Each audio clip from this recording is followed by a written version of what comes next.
Taking a look ahead at the trading week beginning May 2nd, we're on the heels of 5 consecutive weeks lower in the Dow Jones futures, down more than 10% from the all-time high now, down 4 consecutive weeks in the S&P, closing down more than 13% from the all-time high. The NASDAQ down 4 consecutive weeks now, worst month for the NASDAQ since 2001, and the Russell down 3 of 4, but down over 20%. The NASDAQ also down over 20%, so both officially in bear markets.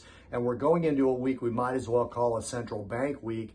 We've got a Royal Bank of Australia rate meeting. We got an FOMC meeting next week, and we got a Bank of England meeting as we're looking at a yield curve, at least in the U.S., that has continued to steepen ever so slightly, but more importantly, the change in actual levels of interest rates were actually lower from where they were this time last week. But when you look at the monthly change, the end of April, we've got the 2-year up 43 basis points, 5-year up 51 basis points, the 10-year up 57 basis points, and the 30-year up 51. We're going to be watching that next week to see if the rise in yield continues, and that should likely continue to put pressure on equities, although we don't know because the inflation picture also comes into play. A little bit weaker PCE numbers, just ever so slightly weaker this past Friday.